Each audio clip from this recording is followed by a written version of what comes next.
Le damos nuevamente la bienvenida. Estamos comenzando la segunda jornada del 7º Encuentro Nacional de Registro, Documentación y Conservación de Arte Contemporáneo, organizado por la Dirección Nacional de Bienes y Sitios Culturales del Ministerio de Cultura de la Nación, el Museo Nacional de Bellas Artes y con la colaboración del Centro Cultural de España en Buenos Aires y la Secretaría de Cultura de la provincia de Salta. Algunas indicaciones, por favor apaguen o silencien sus celulares, así no interrumpen. Y les recomendamos con los papelitos que fueron entregados, vayan escribiendo las preguntas que al final de la exposición de esta mañana van a poder alcanzársela a las compañeras para que Lino responda esas preguntas.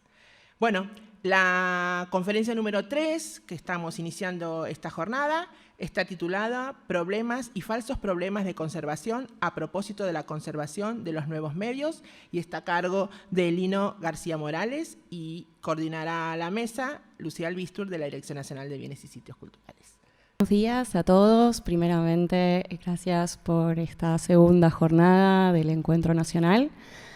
Como nos presentó Soledad, mi nombre es Lucía Albisuri, formo parte de la Dirección Nacional de Bienes y Sitios Culturales y me toca el honor de presentar a Lino García Morales.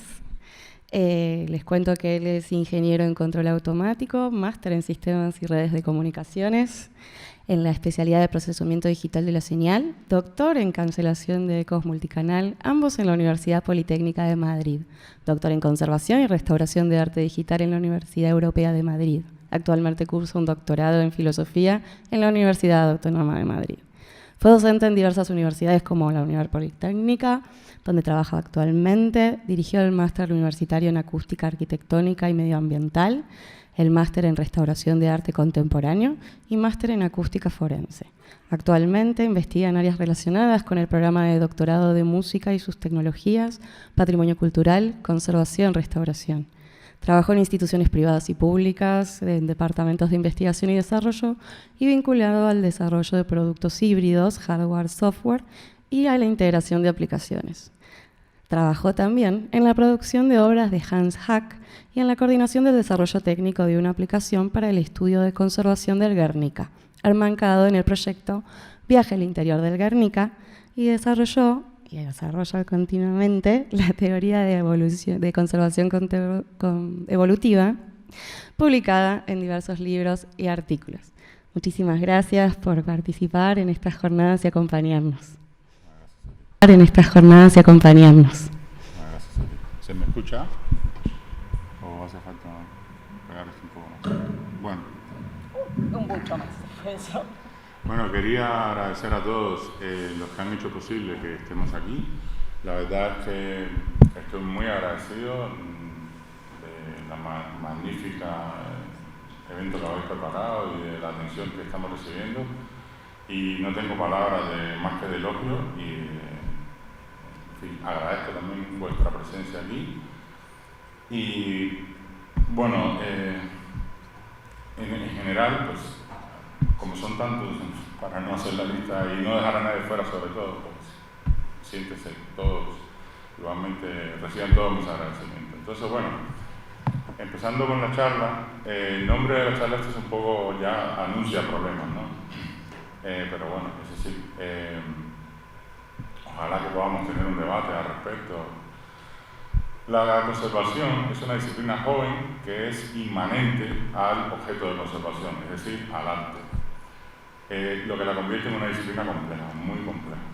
Y sobre todo teniendo en cuenta la heterogeneidad de ese arte en cuanto a la esencia, ¿no? Entonces, todas las teorías de conservación, las cartas de restauro, etcétera, constituyen un grandísimo esfuerzo en cuanto a definir cuáles son las competencias de la conservación y también cuáles son los límites éticos de su actuación, porque toda la conservación no puede ocurrir si no es en un marco legal. Entonces, bueno, la conservación de cualquier obra de arte a menudo se consideran como casos de estudio, sobre todo en el arte contemporáneo, o el más llamado arte contemporáneo, supone resolver una enorme cantidad de problemas técnicos, estéticos, éticos e incluso lógicos. Sin embargo, cuando esos problemas no están bien planteados, pues surgen una cantidad de falsos problemas. aparentemente irresolubles, paradójicos, contradictorios, etc. Entonces, el objetivo principal de esta charla no es tanto encontrar y resolver todos los problemas, o los falsos problemas, sino simplemente intentar plantearlos de otra manera que, digamos, no eviten por lo menos la aparición de esos falsos problemas, ¿no? Teniendo en mente siempre que esto se trata de un problema que es especulativo y que, al ser especulativo, en el momento en que esté bien planteado, pues de cierta manera está resuelto, ¿no? Pero bueno, aquí se pueden ver tres imágenes muy reconocibles, que son la Gioconda, la Mona Lisa de Leonardo, de 1503, LHOOQ de Duchamp, de 1919, y la Mona Lisa, desde otro punto de vista, de Reinaldo Duarte, de 2020. La primera corresponde a una pintura retrato de Elisa Gerardini, esposa de Francesco de Giocondo. La segunda es una intervención de una tarjeta postal barata con una reproducción monocromática de la primera, en la que Duchamp dibujó un bigote y una perilla con lápiz y la tituló algo así como "Su culo está caliente" en francés. Y la tercera es una transformación digital en vectores a partir de un fragmento de la imagen de Leonardo que se comercializa en estampaciones de 100 por 100 centímetros. Entonces, estas tres imágenes representan las tres eras de los medios. La primera es una obra autógrafa, es única. Es un retrato pintado con la técnica de fumato. La segunda es una reproducción halógrafa, múltiple. Se trata de una postal destinada al consumo que Duchamp encontró, manipuló y reinsertó en el mundo del arte como una producción autógrafa. Se trata de un objeto del mundo real, común, ordinario, transfigurado según Arthur Danto en la transfiguración del lugar común, transmutado según Boris Groys mediante un proceso de transmutación de valores en un objeto altocultural, sagrado, que puede ser indiscernible de un objeto común, profano, según su libro Sobre lo Nuevo. Y por último, la tercera es halógrafa, que es inmaterial, copiable y reproducible sin pérdidas ni límites gracias a la transcodificación, según Lev Manovic, en el lenguaje de los nuevos medios de comunicación, y como resultado de la digitalización o de la softwareización en el software toma el mando. Se trata de tres imágenes representativas de tres maneras diferentes de producir arte. Según el medio, o sea, la naturaleza medial, la sustancia, es posible clasificar esas tres imágenes y todas las demás imágenes del arte en categorías como los viejos medios a la izquierda, llamémosle intermedio en el medio, y nuevos medios a la derecha. E incluso se podría construir un relato alternativo a la historia del arte, basado en los medios del arte y en la sustancia de los objetos. Los viejos medios corresponden aquí a los medios tradicionales del arte, visual, plástico, pintura, escultura, grabado, dibujo, etcétera, etcétera. Tradición, entre comillas, que se estudia en la academia y que tiene cierta predisposición positiva a la robustez. Hay que decir que a los viejos medios no se les ha considerado como medios, sino más bien como mediaciones. Se les ha ocultado esa condición de medios. Estos viejos medios permiten producir arte pues, siguiendo una serie de reglas formales, estéticas. Por ejemplo, cualquiera no puede ser artista, ni cualquier cosa puede ser arte, entre las cuales hay cierta preocupación por la estabilidad de la materia y por su trascendencia al futuro, es decir, por su conservación. La Mona Lisa de Leonardo pues es, desde este punto de vista, pues un viejo medio. A los viejos medios se les suele clasificar como bellas artes, arte clásico, arte a secas, en fin, de muchas maneras. Y esto, como veremos, es una posible fuente de generación de falsos problemas en la conservación. Muchos relatos del arte, muy lejos del Renacimiento, consideraron y consideran aún disciplinas como la fotografía, el cine y la performance como viejos medios, lo cual es un ejemplo de agrupación anacrónica y, sin embargo, congruente en esta dimensión sustancial o esencial. Los viejos medios existen antes de que los objetos producidos con ellos por el hombre fueran considerados arte y coexisten en los medios en la actualidad.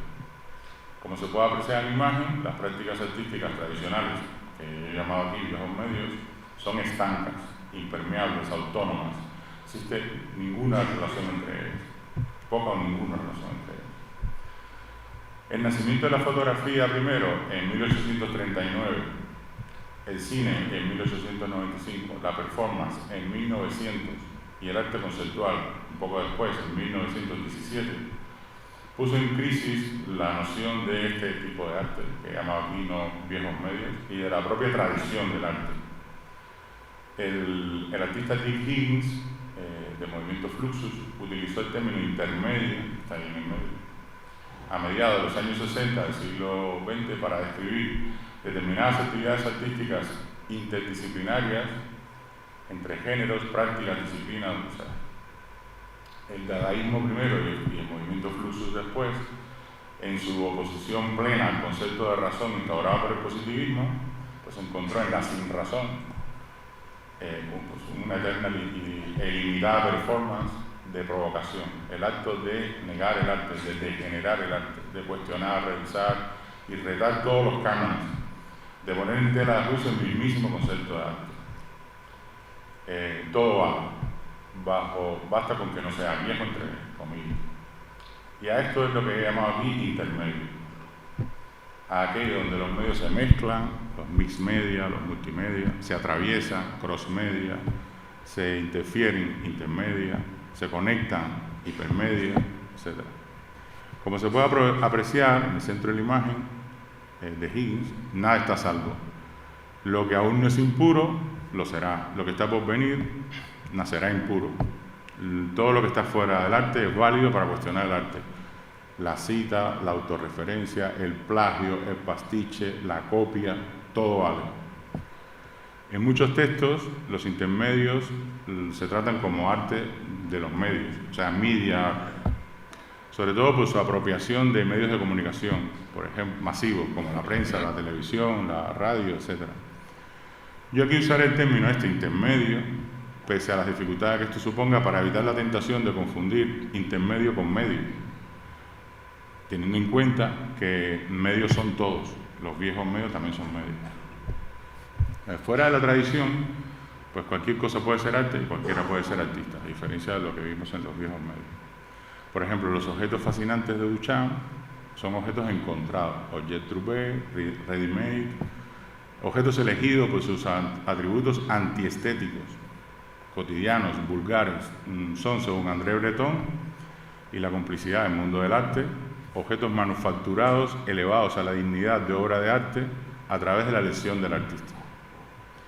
El arte, según Duchamp, es aquello de lo que uno puede quedar impune, y el papel que desempeña un artista en la sociedad es semejante al de un filósofo. No importa si sabe pintar, dibujar o no.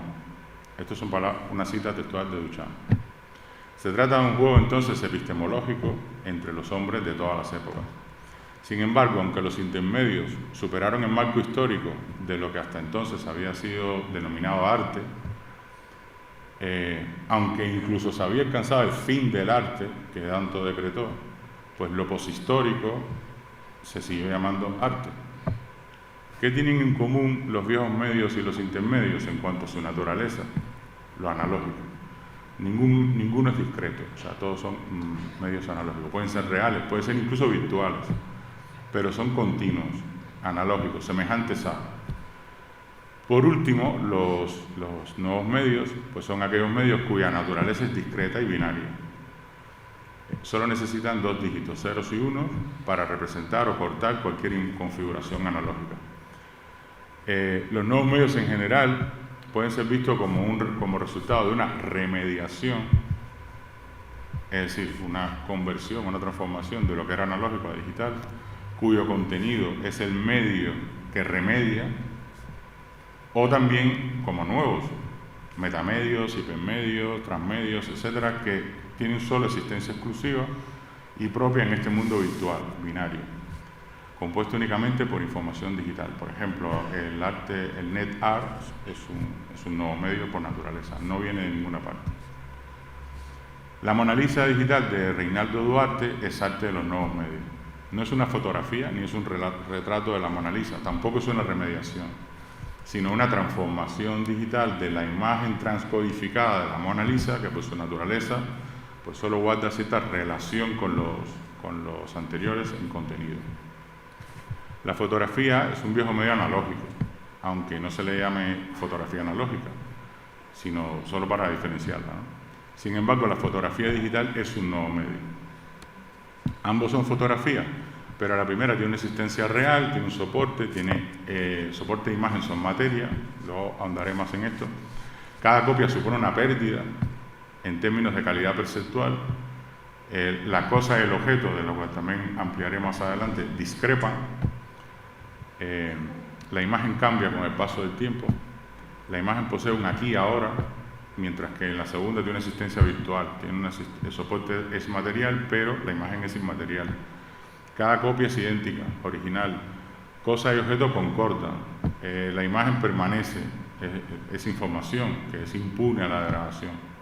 Eso es muy importante tenerlo en cuenta. La información es absolutamente imperecedera. Me da lo mismo lo que pasa en el mundo real. La imagen digital pues posee múltiples aquí y ahora, o sea, es ubicua, puede ser ubicua, puede darse en dos sitios a la vez, en lugares diferentes a la vez. En fin, todos los medios conviven en la actualidad, aunque existe cierta tendencia, más que presión, a la remediación, a la adaptación de las nuevas tecnologías, que muchas veces es el problema que tenemos para resolver un problema de conservación, ¿no? ¿Qué hacemos? Pues no te queda otra que remediar. Entonces, dicho sea de paso, eso le convierte en nuevos medios. Y también, dicho sea de paso, todos los medios analógicos, la única oportunidad de supervivencia que tienen es remediarse en digital. ¿Qué es lo que se conserva entonces?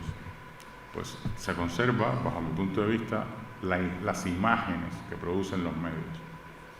En este contexto se podría decir que la cosa, y ahora sí voy a hacer una diferencia entre cosa y objeto, son trozos de materia en el espacio, procesos materiales que se despliegan en el tiempo, mientras que los objetos son las posiciones o momentos objetuales a las que se asignan esos trozos de materia. De la misma manera que las no cosas, pues son trozos de no materia, o sea, son virtuales, de virtualidad, que son indiscernibles de sus objetos. Y en este sentido, pues, en Riverson dice, pues, la materia es un conjunto de imágenes. Y esto es muy importante porque esto nos permite atajar estos falsos problemas de una forma bastante razonable. Y por imagen, Berzon entiende una cierta existencia que es más de lo que el idealismo llama una representación, es decir, lo que está en el sujeto, pero menos de lo que el realismo llama una cosa, lo que está fuera del sujeto, lo que llamamos el objeto. O sea, una existencia situada a medio camino entre la cosa, el objeto real en sí, y la representación, el objeto virtual para sí, en el sujeto. Desde este punto de vista, todos son imágenes, tanto las cosas como las representaciones. La no materia, pues es un conjunto de imágenes latentes, necesitan actualización, pero están ahí, latentes. Y no son materia, son energía o información, son estados de la realidad. Y por imagen se entiende pues una cierta existencia virtual, una posible representación que requiere de energía para manifestarse, actualizarse, o sea, convertirse en un objeto virtual en sí, y representar un objeto virtual para sí en el sujeto. O sea, se podría decir que es algo a medio camino entre la no cosa y la representación. Entonces, objetos y cosas, según Fernando Domínguez Rubio, no solo son diferentes, sino que son realidades discrepantes. Los objetos de las cosas son instantáneas, degradadas por el paso del tiempo. Objetos y no cosas, en cambio, sí que pueden ser iguales, teniendo en cuenta que la información es imperecedera. Pueden ser realidades congruentes porque las no cosas son información y, como he dicho, es permanente, no se degrada con el paso del tiempo. Ojo, lo que se degrada son los soportes, no la información. Por ejemplo, un libro, el contenido es información. El libro se degrada, pero la información, si yo la paso a otro soporte, pues sigue siendo la misma información. Entonces, esta terminología de cosas, no cosas y objetos no se utiliza en la disciplina de conservación, restauración habitualmente, pero resulta imprescindible para distinguir con precisión cuál es la naturaleza del objeto de restauración. En este sentido, las imágenes de los viejos medios son cosas, que las represento aquí con un sólido negro, esas son materia. Las imágenes de los nuevos medios son no cosas, o sea, las represento con un sólido blanco con borde negro continuo. Y las imágenes de los intermedios, que están representadas con un sólido blanco con borde negro discontinuo, pues están a medio camino entre cosas y no cosas. Son más que cosas y menos que no cosas. Ahí, digamos, hay una coexistencia, ¿no? Entonces, ¿cómo cambió la imagen de lo viejo a lo nuevo? Bueno, aquí también se muestra la relación de la imagen con la materia, la energía y la información, también con el espacio, el movimiento y el tiempo. La imagen se extiende de lo que es el espacio puro, o sea, el grado más distendido de la duración, hasta la duración pura, que sería el grado más distendido de la materia. Desde lo real hacia lo virtual, según la mezcla de multiplicidades del objeto mixto, ensamblaje. O sea, el objeto que vamos a conservar o restaurar no es solo lo que está ahí, sino es una cosa mixta, ensamblaje, que incluye esa representación en los sujetos. Y que si hablamos de sujetos en plural, tenemos que hablar de intersubjetividad. Por eso en Riverson puede identificar la imagen con la materia, porque no tiene virtualidad ni potencia escondida. Por eso puede haber más en la materia que en la imagen que nos hacemos de ella, o sea, la imagen materia. Pero no puede haber otra cosa de una naturaleza diferente. Y esto también es muy importante, una idea fundamental en el discurso que estoy haciendo aquí, ¿no? Entonces, en el otro extremo es posible identificar la imagen con el tiempo, con la duración, porque no tiene realidad escondida, pero por eso puede haber más en la no materia que en la imagen que nos hacemos de ella, pero en este caso es la imagen tiempo. Puede haber otra cosa de una naturaleza distinta incluso. Entonces, este despliegue de la imagen de lo real a lo virtual, teniendo en cuenta que lo virtual, en tanto que virtual, tiene una realidad, es una realidad extendida, que consiste en todos los grados de extensión y contracción, según Deleuze, y corresponde a una especie de irrealidad. Se trata de una realidad híbrida, mixta, exacerbada, que va desde lo concreto hacia lo abstracto, que va de lo real a lo virtual, que va de la materia a la información, de lo presencial a lo ausencial, del objeto al sujeto, o sea, son mixtos impuros, de multiplicidades con diferentes grados de extensión y de contracción, y todos coexistentes. Y esto también es fundamental porque cuando hablamos de arte conceptual, estamos hablando de esto, de cosas que no tienen una realidad pura. Antes de entrar en esos detalles de los problemas y los falsos problemas, veamos un poquito con más profundidad cuál es el objeto de restauración. El propio Brandi hizo esta definición, propuso este desdoblamiento del objeto en soporte, que funciona como estructura, e imagen, que funciona como aspecto. En los viejos medios, la materialidad del objeto oculta o dificulta este desdoblamiento del objeto en soporte e imagen. Están como fusionados.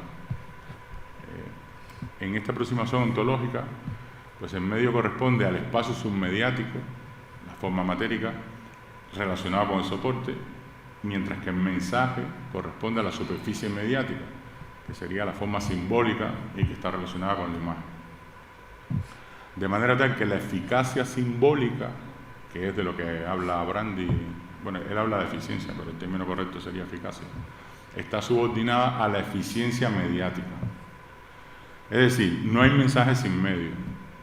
McLuhan decía, el medio es el mensaje, ¿no? Bueno, aquí lo que ocurre es que la forma del medio se incrusta en el mensaje y crea una relación simbiótica en la que el medio influye en cómo se percibe ese mensaje. Se podría decir que el medio es el conjunto de herramientas, de técnicas y procesos de expresión artística que junta la imagen precisamente con el soporte, y que este complejo de ensamblaje de elementos materiales, virtuales y simbólicos es la cosa, y que lo que consideramos arte es una especie de imagen recortada o privilegiada, una figura respecto a un fondo, y que la no cosa, digamos, es una proyección de un estado de cosas.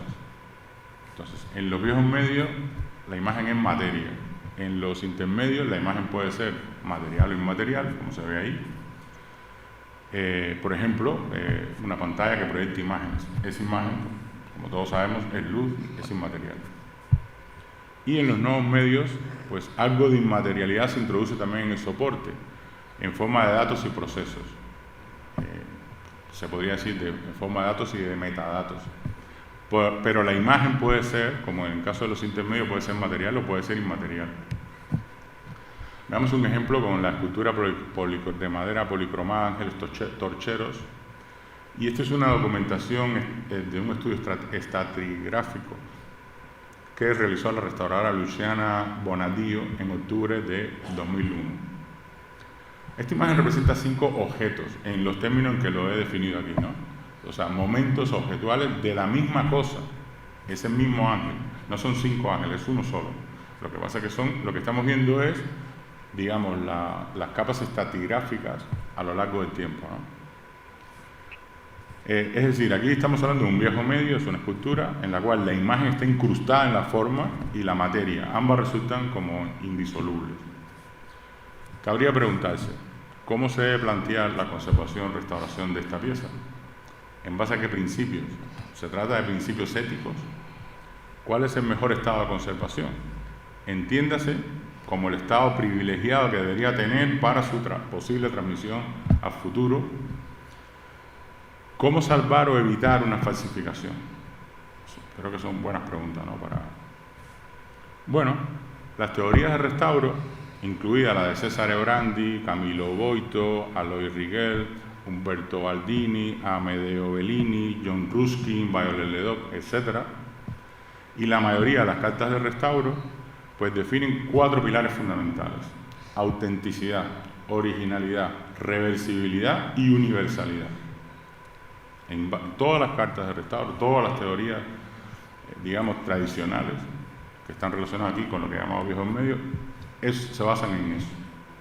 Se podría decir que todo fue pensado solo para los viejos medios, si no fuera porque en realidad fueron adoptadas e importadas de teorías pensadas para monumentos.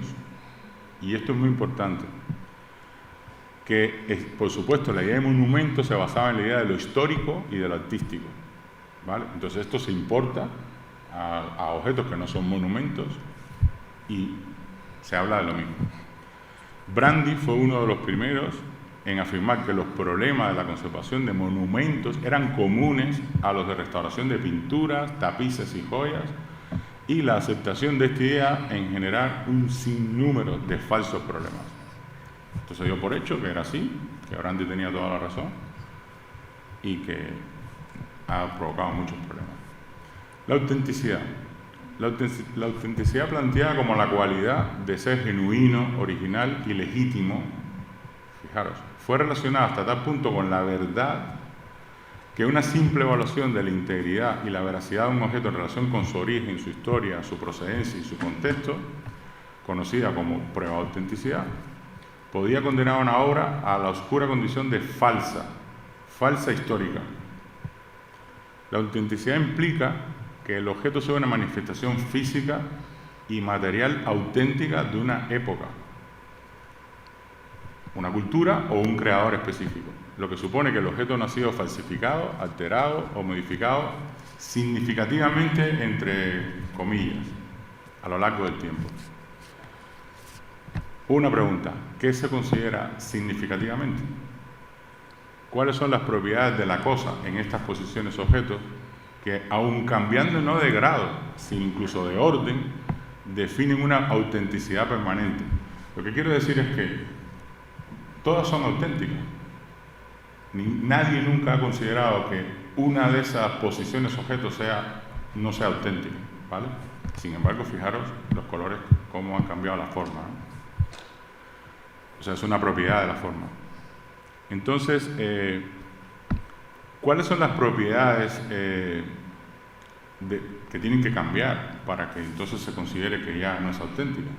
¿Cuáles son los límites para que se produzca un falso, también entre paréntesis, al que la disciplina de conservación pues, le llama falso histórico?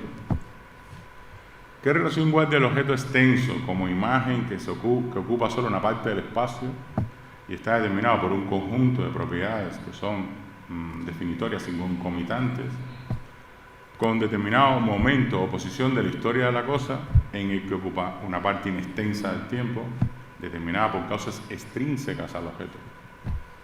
¿Cuál es esta relación espacio-temporal? ¿Cuál de estas imágenes alteradas respecto al origen es más auténtica que el resto? Estas son todo preguntas. ¿Puede ser una imagen más auténtica que otra? Por el solo hecho de ser fiel a lo que es y representa en determinado momento histórico, ¿o acaso puede ser y no ser auténtica en dependencia del momento histórico? ¿Cuál de estas imágenes o ninguna corresponde a una posición privilegiada del objeto que tenga mayor autenticidad? Etcétera, etcétera, etcétera, etcétera. Es preciso recordar que la base misma de la conservación reside en elegir, en seleccionar determinado estado de autenticidad, tal y como se menciona y lo he nombrado aquí, privilegiado entre todos, con una cantidad infinita de estados, para su transmisión al futuro, con toda la riqueza de la autenticidad, entre comillas, cito entre comillas porque eso es lo que aparece en las cartas de restauro. Sería más correcto hablar de estado de conservación, no de estado de autenticidad, sería más correcto hablar en términos de identidad, pero a eso volveré otra vez. Aun cuando se desconozca en qué consiste tal fidelidad o qué determina esa riqueza.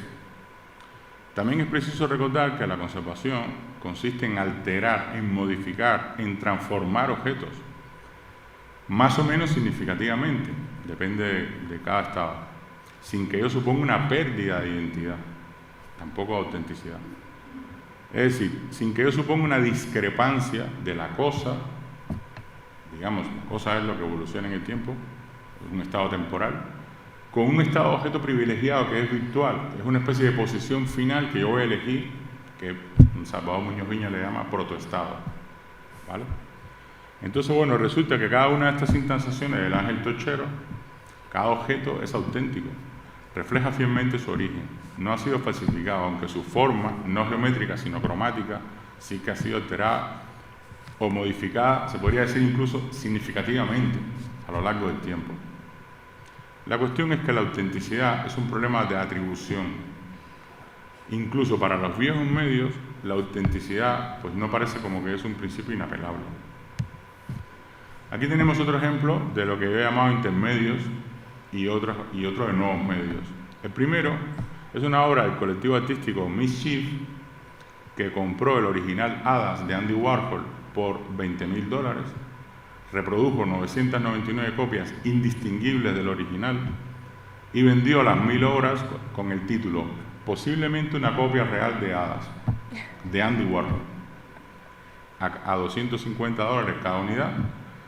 En un día solo recaudaron $250.000. He puesto aquí los dos créditos porque no se trata de si la obra es original o de una copia. Observan que 999 copias son auténticas de Mischief y una es de Warhol, aunque en el certificado de autenticidad figura como autor Mischief, un falso Mischief, ¿no? Pero ningún comprador lo sabría nunca porque todas las copias son idénticas y Mischief se reservaba, o sea, no decir cuál era el original, digamos, ¿no? Entonces, ¿se trata de falsificaciones? Otra pregunta para reflexionar, ¿no? Aquí no hay ninguna ocultación. Las imágenes están protegidas por dos certificados de autenticidad. El de la compra de Warhol a la galería Hamilton Selway de Los Ángeles, que 5 años antes se había vendido por $8.000, y el del propio colectivo Mischief, que da cuenta de esta performance de duplicidad, duplicidad que se entiende como destrucción, pero también de una creación contemporánea. Entonces, 999 posiblemente una copia real de Hadas de Andy Warhol serían falsas si hubiesen sido atribuidas a Warhol y no a Mischief. La autenticidad es un problema de identificación. Si no es posible producir ningún original, si solo es posible borrar la originalidad de los originales heredados de otras épocas, ¿cuál es la garantía que ofrecen los dos certificados de autenticidad expedidos? El de la compra de Warhol en la galería Hamilton Selway de Los Ángeles y el del colectivo Mischief. ¿Cuáles deberían ser los criterios de conservación para preservar la autenticidad de estas imágenes? La de la derecha corresponde a uno de los primeros experimentos de Andy Warhol con el arte digital. En particular, esta obra fue creada por encargo en 1985 para ayudar a lanzar el ordenador Amiga 1000. Sin embargo, fue rescatada de viejos discos Amiga por estudiantes que piratearon ingeniosamente el difunto software. ¿Cómo debería ser conservada la autenticidad de esta obra de nuevos medios? La autenticidad ha sido relacionada con la originalidad, sobre todo de los materiales, según la cual cualquier pérdida o añadido repercute sobre la permanencia de la autenticidad hacia la falsificación artística. También con la historicidad, según la cual la manera en que ha envejecido y cambiado con el tiempo repercute sobre la permanencia de la autenticidad hasta alcanzar la falsificación histórica. ¿Qué se debe conservar entonces? ¿El estado auténtico original o el estado final con toda su carga histórica? La respuesta a esta pregunta es incluso conflictiva en los viejos medios, porque en los intermedios y en los nuevos medios simplemente no tienen sentido. ¿Qué se debe conservar? ¿El objeto en sí o el objeto para sí?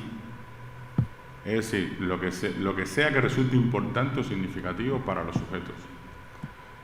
¿Qué se debe conservar? ¿La cosa concreta o el concepto abstracto que sirve de proceso para la producción de la cosa concreta? Que ayer, de hecho, se mencionaron algunos ejemplos que están relacionados con esto. Bueno, ambos principios, originalidad y autenticidad, están estrechamente relacionados con la idea de verdad, pero no son universales. No pueden serlo, porque todas las culturas no comparten los mismos valores. En la cultura oriental, por ejemplo, las falsificaciones tienen más valor histórico-artístico que el original verdadero, según Jung Chul, que es un filósofo coreano. Si algo se copia es porque es más valioso. Más que la diferencia entre lo original y copia, aquí ellos lo que plantean es la diferencia entre lo viejo y lo nuevo. La universidad es una falacia ilustrada. No somos mejores que los orientales, los orientales tienen su historia, nosotros tenemos la nuestra, pero es como la autenticidad. ¿Cuál es mejor que la otra? Por último, la reversibilidad está relacionada con la discernibilidad. Los añadidos por los procesos de conservación deben ser discernibles y reversibles. Eso es lo que dicen todas las cartas de restauro y toda la teoría. Sin embargo, la discernibilidad que pretende evitar el falso histórico mediante la introducción de un falso simbólico, estético, semiótico, etc.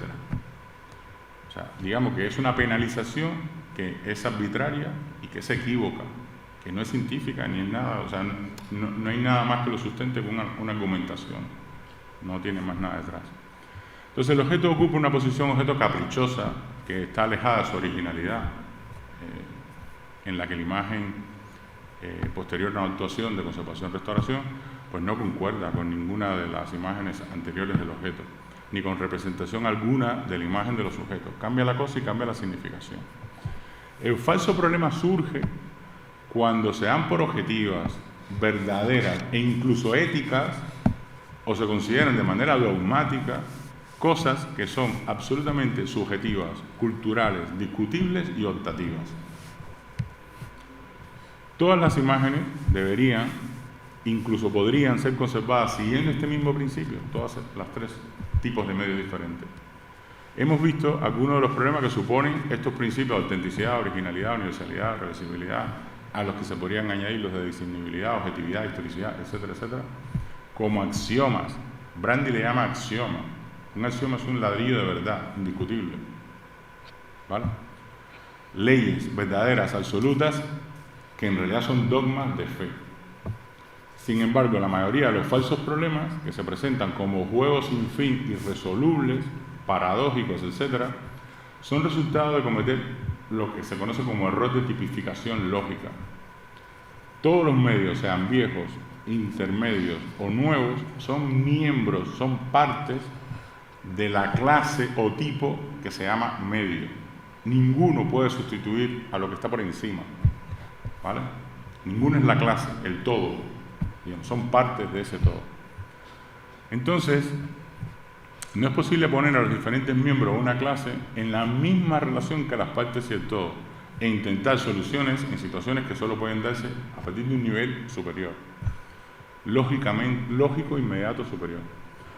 En términos, bueno, de Bertrand Russell, una proposición legítima, es decir, que sea predicativa y no paradójica, puede tener como valores de sus términos solo miembros o entes de un tipo inferior a sí mismo. Y eso es la mayor fuente de falsos problemas que se producen en la conservación. Por ejemplo, cuando decimos que el arte contemporáneo es arte, pero relacionamos arte con el arte tradicional. El arte tradicional es un miembro, el arte contemporáneo es un miembro, el arte de los nuevos medios es un miembro, pero ninguno puede actuar como si el arte tradicional, que es lo que se estudia en todas las academias, fuese la clase que incluye todo, porque no lo incluye todo. Entonces, ante los que obedecen a estas jerarquías son las únicas significativas, las que tienen sentido, ¿no? Las partes que obedecen a esas jerarquías. Y las que no tienen sentido, pues simplemente constituyen un error de tipificación lógica. Aplicar estos principios supuestamente éticos para los viejos medios al resto de los miembros de la clase media, por alguna razón transitiva o equívoca, solo lleva a la generación de falsos problemas. Las teorías contemporáneas de la restauración, la teoría de la conservación evolutiva, etcétera, proponen otros principios que tienen mayor sentido a sus correspondientes miembros de la clase, intermedios, nuevos medios, y sin embargo no existe un corpus común, o sea, ni siquiera en los principios deontológicos de la disciplina de la conservación, ni en las cartas de restauro, ni en las teorías de restauración, existen principios universales válidos para cualquier cosa que sea considerada arte o bien de interés cultural o patrimonial. La propiedad más importante de los intermedios es la desmaterialización o la pérdida de materialidad. Es un debilitamiento o ruptura de la relación materia-idea, objeto-concepto, cosa-no-cosa, junto con la intermedialidad, la exposición o hibridación de medios, ¿no? Y la reproductibilidad técnica, la pérdida del aura. El cine y el vídeo son un buen ejemplo de intermedio. En el primer caso, podemos verla en la emulsión fotosensible sobre sustrato transparente, que actúa como soporte, se puede ver la imagen. Pero es que el medio no está concebido para verla así, sino para verla proyectada. Entonces, en el segundo caso, el vídeo, pues la imagen está codificada en una banda magnética, ni siquiera se puede ver en el soporte. Y hay un aparato que digamos que es el encargado de convertirla en luz para que podamos consumirla, ¿no? Entonces, en ambos casos la materialidad está en el soporte, pero no en la imagen. Bueno, las imágenes de los intermedios suman propiedades de las que carecen los viejos medios, como son la performatividad o la progresividad. La performatividad entendida como la capacidad de interacción, de interactividad, ¿vale? O sea, no está relacionada con la performance. Y la progresividad es que necesitan energía para manifestarse. Si apagamos la luz, acabó el cine o el vídeo, lo que sea. También con la reactividad, o sea, tiene que ver con... Bueno, la performatividad tiene que ver con la evolución en el tiempo, y la interactividad o la reactividad es esa interactividad con objetos, contextos y sujetos. Y ambas atentan contra la fragilidad o estabilidad del objeto. O sea, el desgaste, la dependencia con la tecnología es mucho mayor. La alerta continua en los viejos medios, cuando vamos a un museo, pone mira, no toca, no toques, mire, pero no toque. En cambio, en los intermedios, pues lo normal es mira y por favor toca, o sea, interactúa, sé parte de lo que está pasando, ¿no? Entonces, esto es contrario a la conservación, o sea, es a la idea propia. La idea propia de la conservación es el aislamiento, pero claro, si ahora tienes que tocar, pues eso degrada ya, de hecho, el objeto, ¿no? Salvador Muñoz Viña, en su teoría contemporánea de la restauración, apela a dos principios esenciales: la intersubjetividad y la sostenibilidad. Y de hecho apela a esto para abordar los retos que suponen los intermedios, ¿no? El primero se opone a la objetividad, entendiendo que el objeto de arte, sea materia o no, puede ejercer poderes de otro tipo que aquellos que se persiguen en él. La objetividad está concentrada en el objeto, en lo que yo puedo obtener a partir del objeto. No tiene que ver nada con los sujetos. Salvador dice, no, también tendremos que decir algo a los sujetos, ¿no? los valores del objeto, cualesquiera que sean, no están solo, es más, no están en el objeto, sino más bien están en los sujetos. Imaginaros todos los objetos sin sujetos, ¿para qué? No tendría ningún sentido, ¿no? No tendría ningún valor. Entonces, no se trata de una intersubjetividad pura, tampoco es eso, en oposición a esa objetividad pura, sino a una especie de lejanía de cualquier mito con pretensión de relato de verdad, a una cercanía de esa diversidad cultural desmitificadora, a un recorrido dinámico, evolutivo, que va del objeto al sujeto, del significante a la significatividad, que por cierto en inglés se llama significance. Lo he traducido como significatividad para no confundirnos con significado, porque significado es otra cosa. Significatividad es como la importancia que nos tenemos los... Hay un proyecto australiano muy interesante, que incluso igual podría ser muy interesante para los museos que hemos visto, que valoran toda la colección en base a la significatividad. Y está de dominio público. Entendido como eso, como la importancia que le damos a las cosas, ¿no? Entonces, en palabras de Salvador Muñoz Viña, no se restaura para el objeto, fijaros, no se restaura para la verdad, no se restaura para la ciencia, no se restaura para los sujetos, restauramos para nosotros, restauramos porque nos es útil, ¿vale?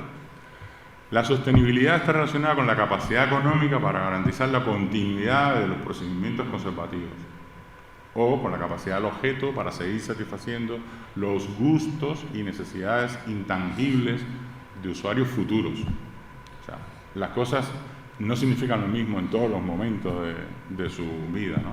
Pues se refiere un poco a esto. ¿Qué es lo que tiene que perdurar en realidad? ¿Qué es lo que tiene que pasar a futuro, ¿no? Y que quede claro. En definitiva, la conservación de un objeto comienza por responder a la pregunta ¿qué conservar? ¿Qué restaurar?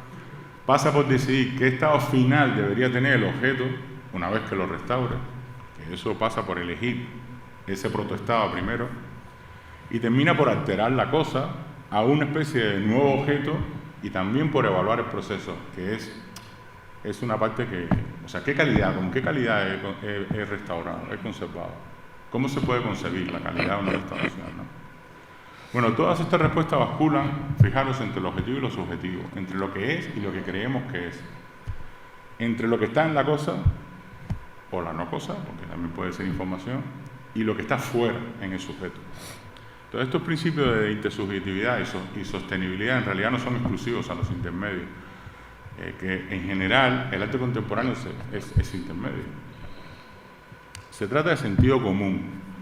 Los objetos, en definitiva, están a medio camino entre lo visible y lo invisible. La representación es invisible, es algo que está en el interior de los sujetos, ¿no? Es una imagen que está en el interior de los sujetos. Sin los sujetos, aunque existan, carecerían de sentido. No vivimos rodeados de imágenes, sino de imágenes construidas por la mirada en cada sujeto, de imágenes virtuales con cierta diferencia, divergencia o diferenciación. La imagen, en tanto objeto metafísico, virtual, invisible, como objeto físico, real, visible, posee el mismo estatuto objetual que cualquier otro objeto real, un aquello relacional en ambos sentidos. La imagen comienza en el objeto, en la realidad, pero termina en el sujeto, en lo que llama aquí realidad, virtualidad. Este proceso de conservación de lo real y potencial en virtual es lo que diferencia al hombre del resto de los animales, la capacidad de simbolizar, de proyectar sobre algo que existe lo inexistente. Bueno, los nuevos medios son en gran medida no cosas, son información. Cualquier contenido de un medio es susceptible de ser convertido en un nuevo medio a través de un proceso de remediación. Como mencioné antes, está relacionado con la transcodificación o la softwareización, según Lehmann-Novik. Y esto incentiva la procesualidad y la interactividad, es decir, la relación entre objeto y sujeto. Entonces, las imágenes de los nuevos medios suman nuevas propiedades, como son la virtualidad, la ubicuidad o la simultaneidad. La primera despliega una nueva irrealidad, más bien es una hiperrealidad que va en toda su extensión, desde la virtualidad pura, pasa por la virtualidad aumentada y la realidad aumentada hasta llegar a la realidad pura. Ahí puedes encontrar muchos matices. Y la segunda, la ubicuidad, supone una desaparición del aquí y ahora, del que hablaba Walter Benjamin, ¿no? E incluso pone en crisis la idea de museo, la idea de caja blanca como archivo. Ayer también se estuvo aquí hablando de obras que están fuera del museo. Por ejemplo, el NetArt está fuera del museo. Los museos no tienen servidores las obras están por ahí. Entonces, se puede comprar, se puede archivar. ¿Cómo lo hacemos, no? ¿Qué hacemos? Las obras de arte pueden estar fuera del archivo, como he dicho antes, a todas horas y en todas partes. Eso es la ubicuidad. Entonces, la teoría de la conservación evolutiva se apoya sobre 3 principios. La identidad, como he mencionado antes, la antifragilidad y la evolutividad. En este caso, no se trata de principios para abordar en contexto la naturaleza de los nuevos medios, sino también de los intermedios e incluso de los viejos medios. En este sentido, las teorías de la conservación actúan como una especie de muñeca rusa, las muñecas Matryoshka, que en la medida en que absorben y revisan pues, las teorías predecesoras. La identidad está indisolublemente ligada a la unidad y a la finalidad de los objetos, no a la autenticidad o a la verdad, como a veces se confunden.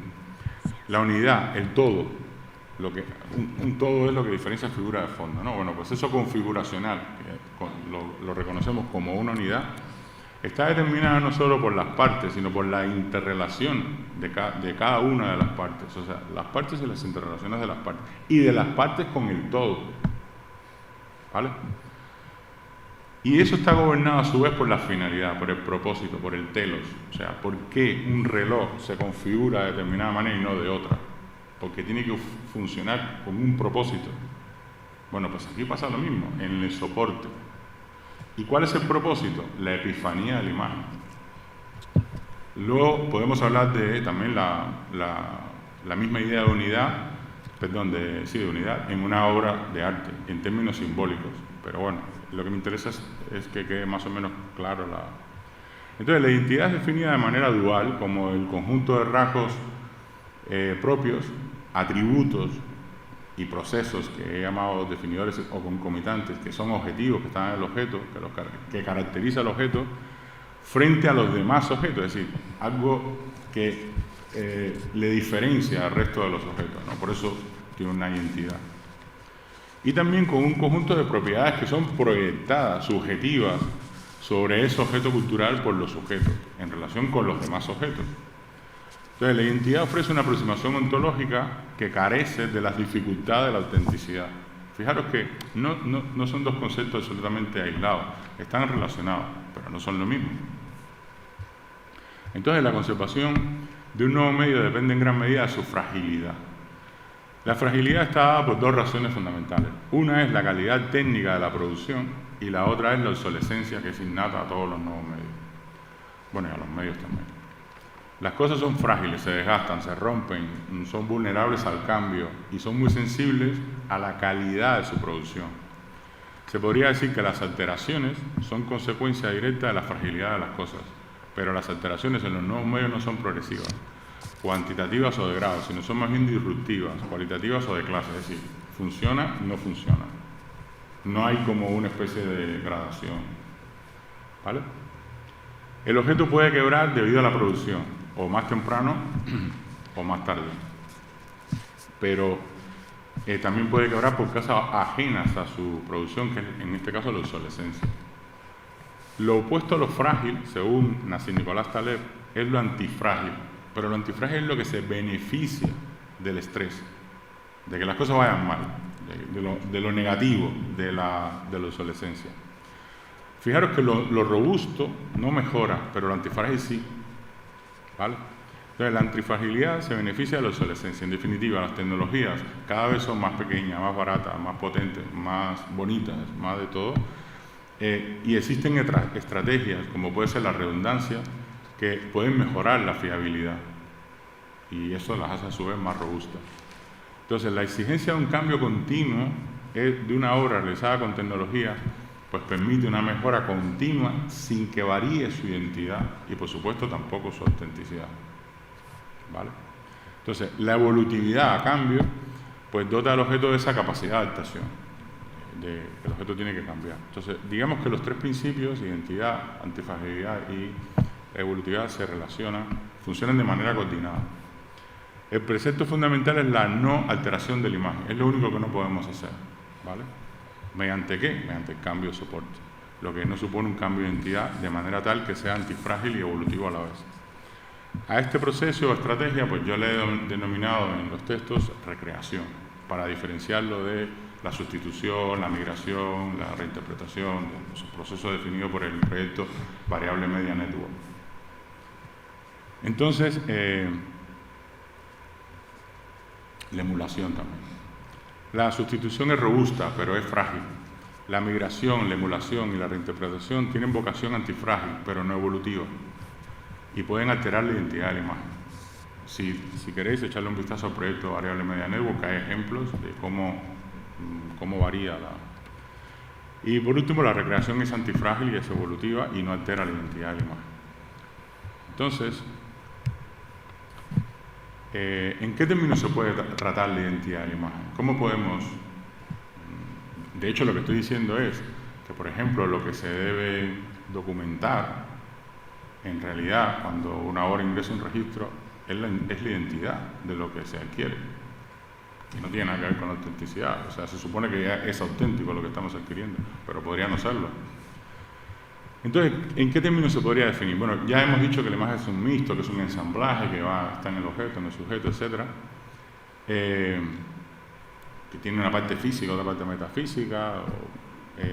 Aristóteles propuso una teoría ontológica para responder esta pregunta, de cuándo algo deja de ser lo mismo.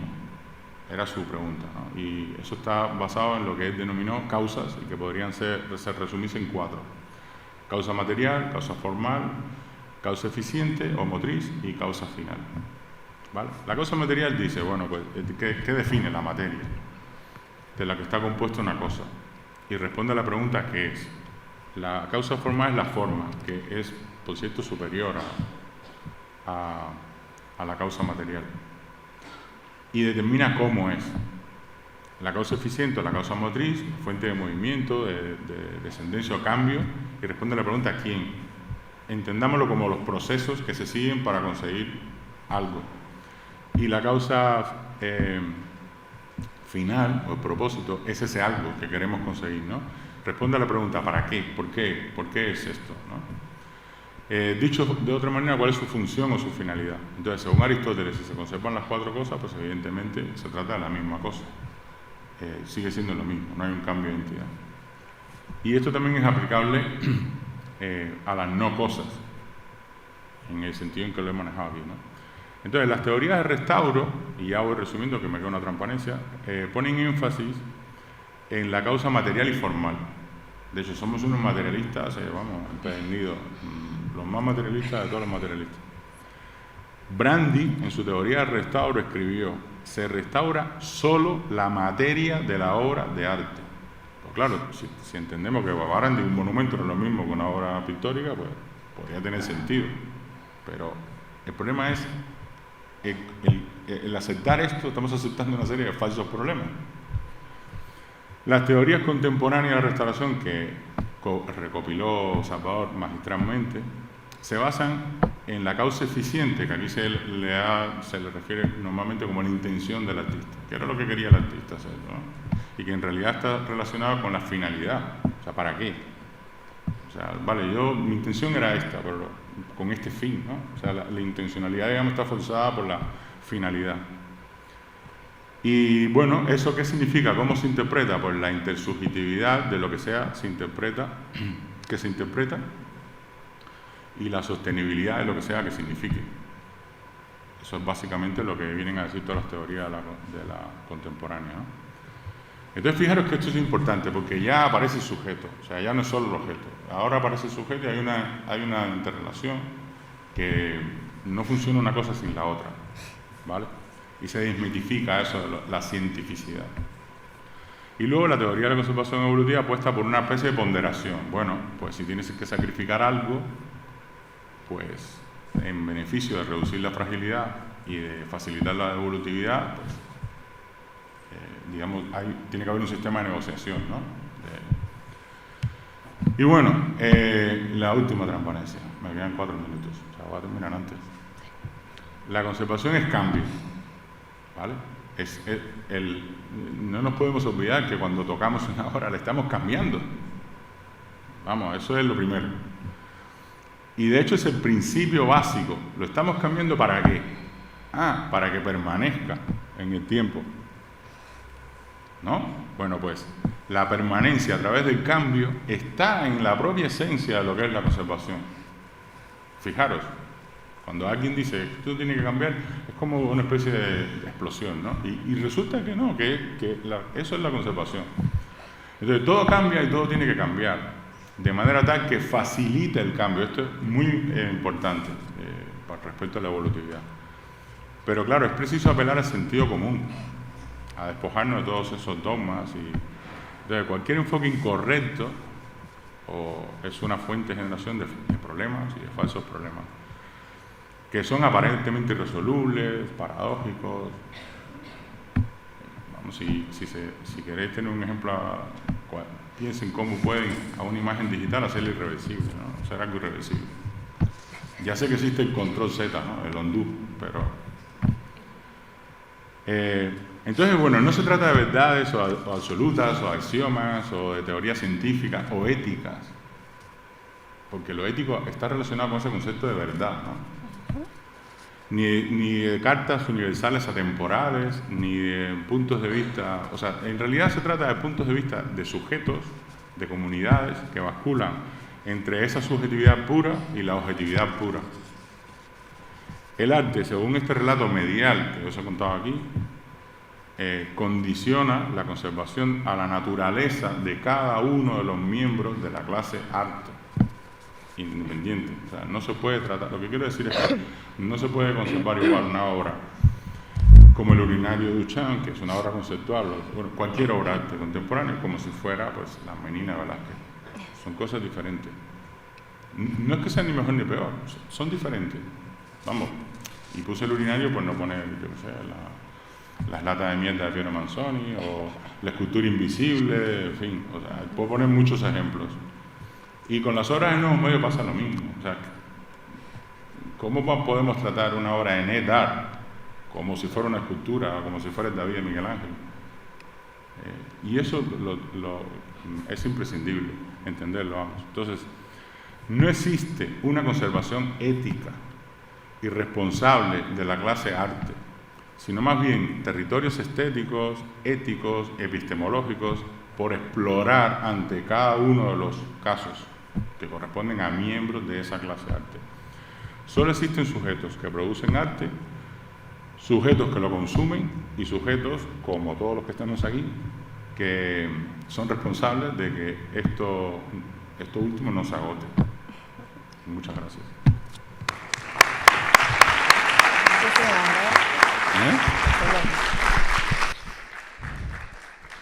Bueno, te agradecemos esta exposición. Creo que por las caras que pude ver estaban todos muy concentrados.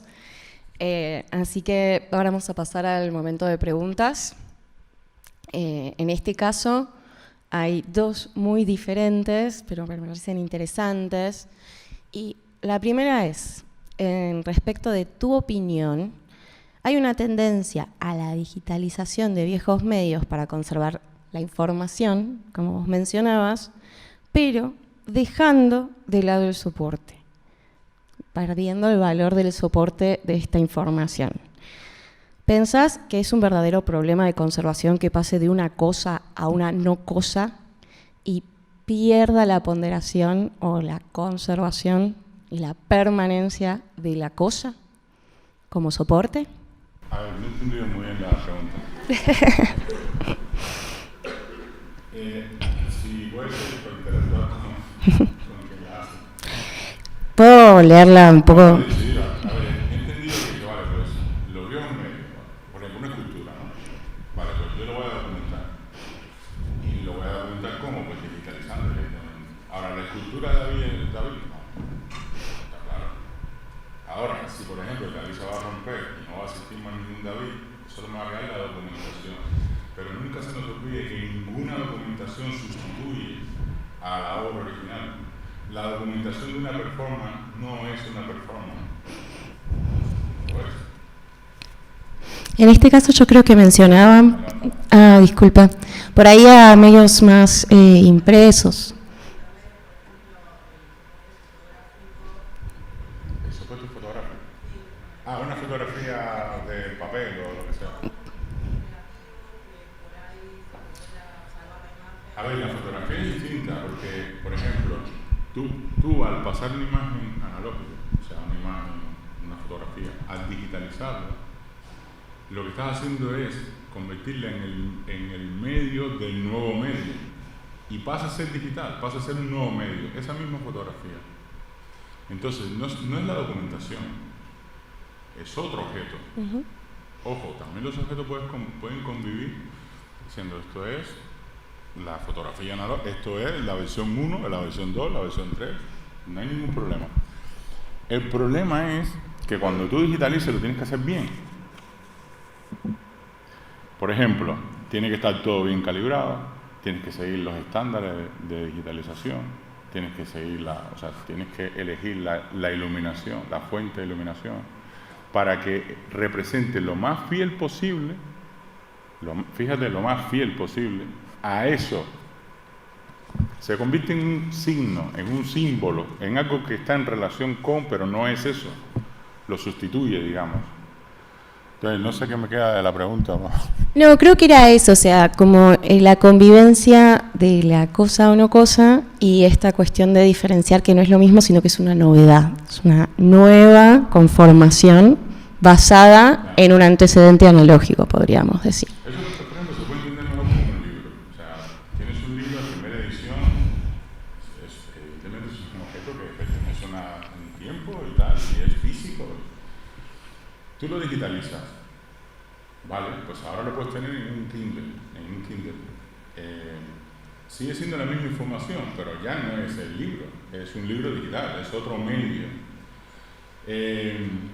No es lo mismo, pero puede funcionar como lo mismo, depende de lo que tú quieras. A veces es la única manera de salvar algo. Por ejemplo, en la Filmoteca de Madrid, que es la Filmoteca Española, está llena de películas de nitrato, o sea que están a menos 20 grados centígrados porque se pueden incendiar por nada. ¿Y qué pasa con eso? La única manera que eso tiene de que alguien lo pueda ver es si lo digitalizan. Porque nadie lo va a proyectar arriesgándose a formar un incendio o a que se pierda para siempre definitivamente. Entonces, es la única manera que tiene de tener otra existencia. Lo que puedo decir a favor es que esa digitalización, si se hace bien, digamos que adquiere, es neutral, es transparente, adquiere exactamente todas las propiedades definitorias y concomitantes que están en la fuente, si lo haces bien. Entonces, lo que quiero decir es que al revés no. O sea, tú puedes en digital hacer algo que sea incluso mejor o igual, pero al revés no. Aquí nos hacen una nueva pregunta que creo que les va a interesar a muchos. Si podrías ampliar el concepto de recreación en los nuevos medios y mencionar nuevamente el proyecto a que hiciste alusión en función de la recreación. A ver, la recreación consiste en digamos, sustituir el soporte para que sea antifrágil, que sea evolutivo, sin que altere la imagen. Si veis el proyecto Variable Media Network, que supongo que es al que se refiere, este proyecto lo hizo la Fundación Daniel Langlois junto, no sé si era junto con un museo, pero no me acuerdo si era Guggenheim, creo que era Guggenheim. Entonces la cosa consistió en, bueno, por ejemplo, ayer se habló de unos tubos como los de Flavín, fluorescentes. Por ejemplo, ¿qué es la sustitución? Imaginaros que yo tengo una obra de Flavín y los tubos se han perdido. Es más, los tubos rojos ya no se producen porque son cancerígenos, no sé qué, con lo cual ya no existen. ¿Qué hago? Bueno, la sustitución es una estrategia, me compro todo lo que existe en el mercado y lo guardo para cuando se me funda cambiarlo. Eso es pan para hoy y hambre para mañana, porque se van a acabar igual. La emulación, pues consiste en, bueno, pues voy a emular, a buscar algo que se parezca, que no es lo mismo, pero bueno, que dé el pego. Entonces, ¿qué cambia? La imagen cambia. La migración, bueno, pues lo cambio por otra tecnología. Imaginaros, por LED, tecnología LED. Entonces, en vez de un tubo de fluorescente, un tubo LED. Migro a otro. Claro, también te cambia la imagen, o te puede cambiar la imagen. ¿Qué es la recreación? Es, bueno, vamos a hacer un tubo de forma tal que cuando tú lo veas estés viendo el tubo de Flavín, pero que lo que está dentro que hace que se ilumine de determinada manera sea antifrágil y sea evolutivo. Eso tiene que ser digital, no puede ser de otra manera. ¿Vale? Esa es la idea. Eso sí, no lo vais a poder hacer, porque existe una fundación de Dan Flavín que te obliga a comprar los tubos. Y que los produce.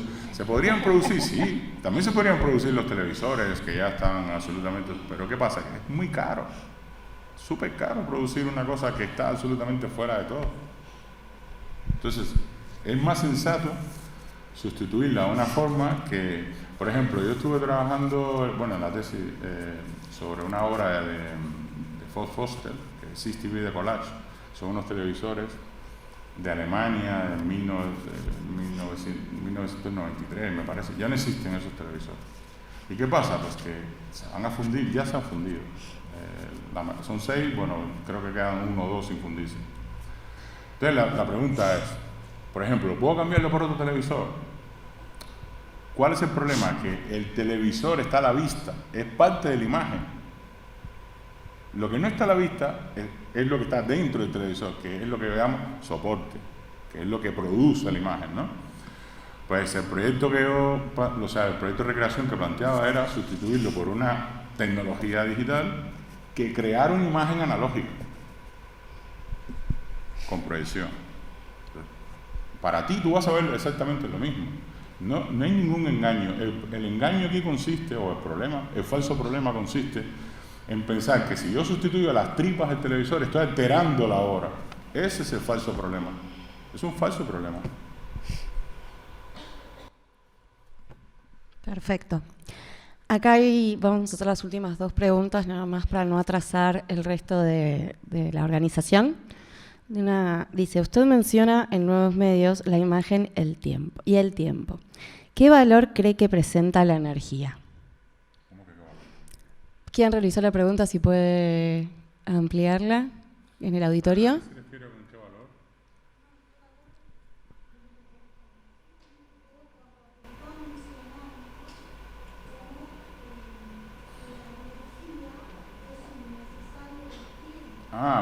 Bueno, a ver, por ejemplo, el cine es tiempo. De hecho, hay una distinción entre imagen en movimiento e imagen tiempo. Hay unos libros de Gilles Deleuze, donde despliega esto de una forma que vamos, muy bien. Entonces, en realidad, cuando se habla de imagen-espacio, es algo material, es con lo que lidiamos todos los días, ¿no? Pero claro, para que haya imagen-movimiento, hay que crear ese falso movimiento, y para eso se necesita energía. Ojo, las obras por ejemplo, de Calvert, son también imágenes en movimiento, necesitan energía. Si no hay aire, no se mueven, o bueno, te puedes mover tú alrededor de ellas, pero en realidad son móviles, están hechas para que se muevan. Digamos que hay obras que su forma de manifestarse, pues es con algún tipo de energía. Hay una obra de Marta Meneses, que es una portuguesa que hace Mondrian con bacterias. Pues eso también es energía, aunque sea biológica. Por ejemplo, esa es una obra efímera, porque ella la monta y está todo perfecto, es un Mondrian pero claro, las bacterias se van degradando, pero no hay ningún problema porque se vuelve a montar, y se vuelve a montar, y se vuelve a montar, y se vuelve a montar, las veces que haga falta. Cuando ya llega un momento de deterioro, pues dice, pues ya está, móntalo otra vez. Entonces, pero requiere energía. Sin eso no hay manera de... Entonces yo me refiero a eso. El problema es que el mundo no es solo materia. Hay energía y hay información. Por ejemplo, los genes. Eso es información. Y es lo que somos en realidad. Porque es lo que se transmite de una generación a otra, de una generación a otra. Entonces, el mundo incluso puede ser entendido en términos de información. Si entendemos el mundo como signos, o como símbolos, o como algo en lugar de, estamos hablando de información. Estamos construyendo relaciones entre las cosas que no son más que información. Entonces, a diferencia de lo materialismo puro y duro, lo que quiero también es señalar que existe vida después del materialismo, que también existe la energía, que también existe la información, y que eso hay que tenerlo en cuenta. ¿De qué estamos hablando? ¿De la materia? ¿O de...? Por ejemplo, para mí el urinario es más información que materia, ¿no? Pues es algo simbólico, es algo... a mí me da igual si se rompe o no sé. Hay 15 urinarios, ni siquiera es una... Y además no los hizo él, ninguno. Entonces, la materia no tiene nada que aportar aquí en nada. Es toda información. O sea, empeñarme en que este sí, este no, es como un poco absurdo. Perfecto, vamos con la última, y es un poco más concreta. Dice, si un artista realiza una obra efímera, y luego esta se digitaliza, no como documentación, sino como instancia de permanencia, ¿no? La obra pierde propiedad, pierde valor como tal. Pero, por ejemplo, un ejemplo. ¿Qué tipo de obra efímera? Obra efímera hay todo. Ahí se habló aquí de las hojas de... Eso es una obra efímera. Pero eso no se puede digitalizar. ¿Qué es lo que vamos a digitalizar ahí? O sea, yo lo puedo digitalizar con una cámara, pero lo que estoy es documentando. Y no tiene ningún sentido. Le puedo hacer una foto porque no da tiempo a ver cómo se deshace el perejil, ¿no? Uh-huh. Entonces, ¿qué tipo de obra sería? No hay obra. No, el quien hizo la pregunta. ¿A qué tipo de obra se refiere? Por ahí en este momento no se encuentra en el auditorio, pero... Se ha ido. Bueno, por ejemplo, mira, estaba hablando con Claudia, que por ejemplo hay una obra de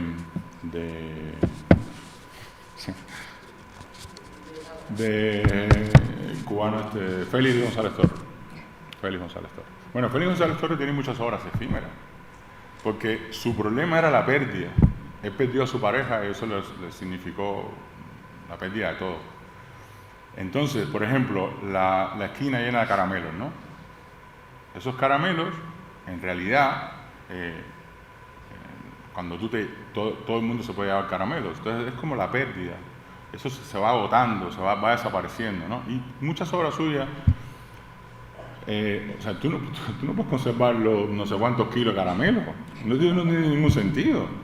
Porque no va de eso, va de la pérdida, no de los caramelos. Entonces, pues cuando se acaban, pues se pone otra vez. Hay una obra en el Whitney que son unas fresas. Es la misma idea, son unas fresas que se pudren. Bueno, pues la han plastificado, medio podrida.